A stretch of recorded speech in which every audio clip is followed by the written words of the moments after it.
नमस्कार, मैं हूं उपेंद्र यादव। आप देख रहे हैं यूनाइटेड मीडिया न्यूज चैनल से गाजीपुर की सबसे बड़ी और सबसे भरोसेमंद जनहित आधारित विशेष रिपोर्ट। आज गाजीपुर प्रशासन की गतिविधियों पर नजर डालें तो ऐसा लगता है मानो पूरा जिला एक साथ कई बड़े अभियानों के दौर से गुजर रहा है। एक तरफ उत्तर प्रदेश को $1 ट्रिलियन इकोनॉमी बनाने का लक्ष्य है, दूसरी ओर स्वच्छ भारत मिशन, पंचायत सचिवालयों की कार्यप्रणाली, रोजगार भर्ती अभियान, दिव्यांग छात्राओं के लिए ई ट्राईसाइकिल योजना, भूजल संरक्षण, मतदान केंद्रों का पुनर्गठन और शासन की योजनाओं की लगातार समीक्षा हो रही है। कागजों पर देखें तो तस्वीर बेहद प्रभावशाली दिखाई देती है। लगातार बैठकें हो रही हैं, विभागों को निर्देश दिए जा रहे हैं, समय सीमा तय की जा रही है और अधिकारियों को जवाबदेह बनाया जा रहा है। लेकिन सबसे बड़ा प्रश्न वही है जो आम नागरिक पूछ रहा है, क्या इन बैठकों और दिशा निर्देशों का वास्तव में असर गांव कस्बों की जमीन पर दिखाई देगा? $1 ट्रिलियन इकोनॉमी लक्ष्य बड़ा है लेकिन चुनौती भी कम नहीं। जिला अधिकारी अनुपम शुक्ला की अध्यक्षता में आयोजित बैठक में जनपद को उत्तर प्रदेश की $1 ट्रिलियन इकोनॉमी का महत्वपूर्ण भागीदार बनाने की रणनीति पर चर्चा हुई। कृषि, उद्योग, व्यापार, सेवा क्षेत्र, उद्यान, निवेश और रोजगार बढ़ाने की बात कही गई। यह निश्चित रूप से स्वागत योग्य पहल है, लेकिन केवल लक्ष्य तय कर देना पर्याप्त नहीं होगा। आज भी जनपद में अनेक उद्योग बंद हैं, नए निवेश की गति सीमित है, ग्रामीण क्षेत्रों में रोजगार के अवसर अपेक्षाकृत कम है। कई युवा आज भी बेरोजगार के लिए दूसरे राज्यों का रुख कर रहे हैं। यदि वास्तव में $1 ट्रिलियन इकोनॉमी का सपना साकार करना है तो स्थानीय स्तर पर उद्योगों की स्थापना, MSME को बढ़ावा, कृषि प्रसंस्करण इकाइयों का विस्तार और युवाओं के लिए अस्थायी रोजगार की व्यवस्था करनी ही होगी। केवल समीक्षा बैठकें अर्थव्यवस्था नहीं बदलती। बदलाव तब आता है जब निवेश जमीन पर उतरता है। बैठक में विभागीय आंकड़ों के सत्यापन और समय पर डेटा फीडिंग के निर्देश दिए गए, बेहद महत्वपूर्ण कदम है, क्योंकि गलत आंकड़ों पर बनाई गई योजना अक्सर वास्तविक जरूरतों तक नहीं पहुंच पाती है। हालांकि यह भी सुनिश्चित करना होगा कि डेटा केवल पोर्टल भरने तक सीमित न रहे, बल्कि उसी के आधार पर भी विकास कार्यों की वास्तविक प्राथमिकताएं तय हों। स्वच्छ भारत मिशन निर्देश तो सख्त है, लेकिन क्या गांवों में बदलेगी तस्वीर? जिला अधिकारी ने पंचायत सहायकों की नियमित उपस्थिति, व्यक्तिगत शौचालय, विशेष सफाई अभियान और ठोस अपशिष्ट प्रबंधन पर सख्त निर्देश दिए हैं। प्रत्येक बुधवार को विशेष अभियान चलाने की बात कही गई है। सवाल यह है कि क्या वास्तव में हर पंचायत सचिवालय नियमित रूप से खुलेंगे? क्या पंचायत सहायक प्रतिदिन मौजूद रहेंगे? क्या ग्रामीणों को आय, जाति, निवास प्रमाण पत्र समय पर मिल पाएंगे, या फिर पहले की तरह लोग बंद सचिवालय के चक्कर लगाते रहेंगे? यह वही विषय है जिस पर पहले भी ग्रामीणों की शिकायतें सामने आती रही हैं।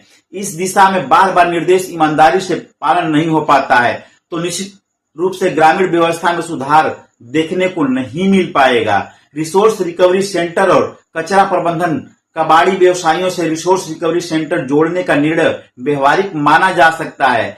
यदि इसे प्रभावी तरीके से लागू किया गया तो प्लास्टिक और सूखे कचरे के वैज्ञानिक निस्तारण में मदद मिलेगी, लेकिन इसके लिए नियमित मॉनिटरिंग भी उतनी ही आवश्यक होगी। दिव्यांग छात्राओं के लिए ई ट्राईसाइकिल योजना सामाजिक दृष्टि से बेहद महत्वपूर्ण मानी जाती है। इस योजना के माध्यम से उन छात्राओं को राहत मिलेगी जिन्हें विद्यालय, कॉलेज, प्रयोगशाला और छात्रावास तक आने जाने में कठिनाई होती है। यह योजना शिक्षा में समान अवसर देने की दिशा में सकारात्मक कदम हो सकती है। हालांकि प्रशासन को यह भी सुनिश्चित करना होगा कि पात्र छात्राओं को आवेदन प्रक्रिया में किसी प्रकार की तकनीकी या प्रशासनिक कठिनाई का सामना न करना पड़े। ऑनलाइन आवेदन के साथ साथ आवश्यक सहायता केंद्र भी सक्रिय होने चाहिए।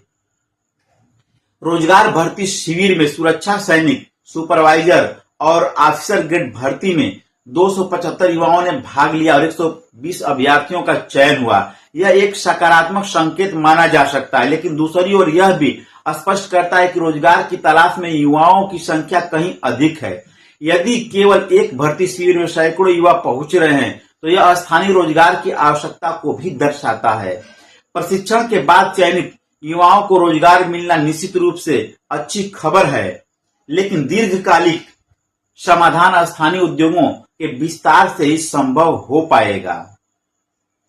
सीएम डैशबोर्ड आधारित समीक्षा बैठक में लगभग सभी महत्वपूर्ण योजनाओं की समीक्षा की गई।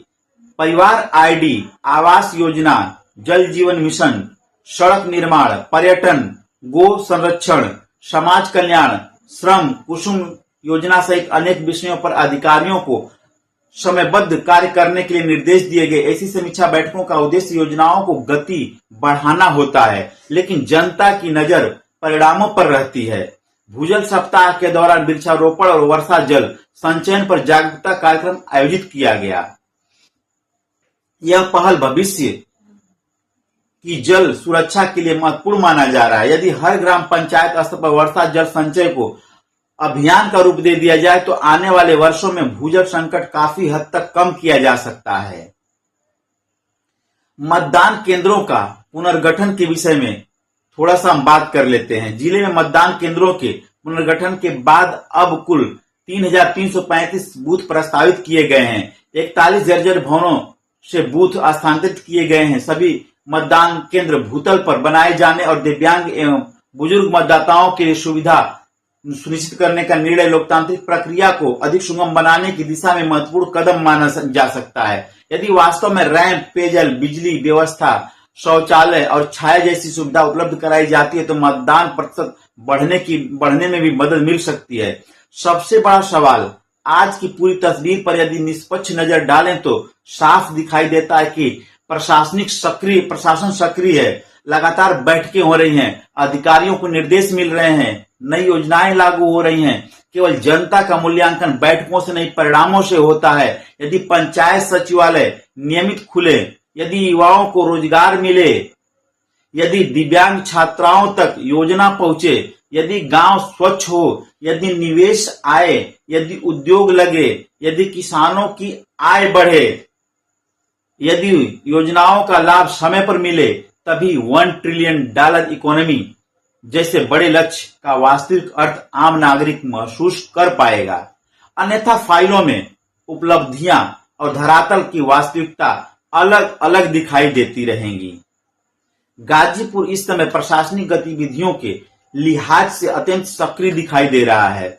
अब अगली चुनौती इस घोषणाओं और निर्देशों को धरातल पर उतारने की है। जनता उम्मीद कर रही है कि विकास केवल बैठकों की कार्रवाई तक सीमित न रहे, बल्कि गांव, किसान, युवा, महिला, दिव्यांगजन, व्यापारी और आम नागरिक सभी इसके प्रत्यक्ष लाभार्थी बने।